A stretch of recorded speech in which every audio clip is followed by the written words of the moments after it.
From Studio B at ez8a, here's Mark Ryan and Kathy Mexel. Hey, Kathy.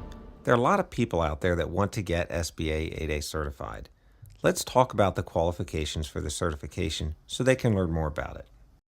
In order to qualify for the 8A certification, there are 5 areas we will discuss that the SBA tests to determine if a firm is eligible. The firm must pass each of the areas. Right, Kathy.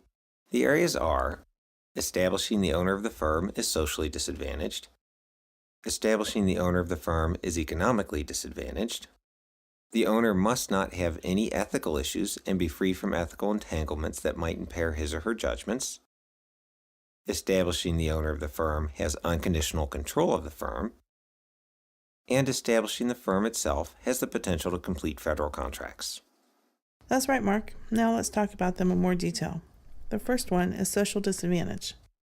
Generally, to be socially disadvantaged, 51% or more of the firm must be owned by an individual or individuals that are both U.S. citizens and at least 25% of their blood heritage comes from a recognized minority group. For Native American Indians, the test is the ability to provide proof of membership to a state or federally recognized tribe. Women, service-disabled veterans, Middle Eastern Americans, as well as people who have a handicap, can also be eligible. However, they have the additional burden of proving they are socially disadvantaged, as they are not in a presumed group. That's right, Kathy. And similar to that, the second one is economically disadvantaged, which also applies to the owner. To be economically disadvantaged, the owner must establish that they meet 3 financial criteria. First, he or she must have a 3-year average income that doesn't exceed $250,000, not including a spouse. The starting point is the individual's adjusted gross income from their individual tax return, but many exceptions apply, such as the pass-through income from their firm. So if you're close, you'll want to call or email us for additional guidance. Second, he or she must have an adjusted net worth that is less than $250,000. This doesn't include a spouse, his or her personal residence, the value of the applicant business, and any retirement accounts, provided there is a penalty for withdrawal of the funds. Third, he or she must have less than $4 million in total assets, not including a spouse. That's right, Mark. And the final criteria for the owner is no ethical issues. For this, the SBA will look at his or her past with regard to any misdemeanors or felonies they may have committed.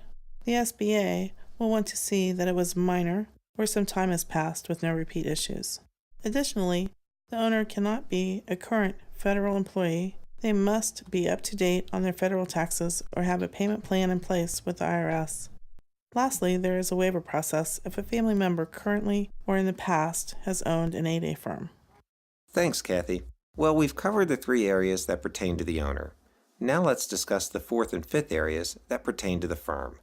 The 4th area is the firm must not have any control issues. This means the owner has 100% control over both the strategic and day-to-day operations of the firm. The SBA will conduct many tests to verify this, including a review of the firm's operating agreement or bylaws, leases, customers and subcontractors, bank signature cards, loan agreements, the appropriateness of the owner's technical and business backgrounds, as well as how the equity of the firm is held and controlled. The 5th and final area is demonstrating the firm has the potential to successfully complete federal contracts. The SBA reviews 4 criteria in evaluating this. First, the owner of the firm must be working full-time for the business.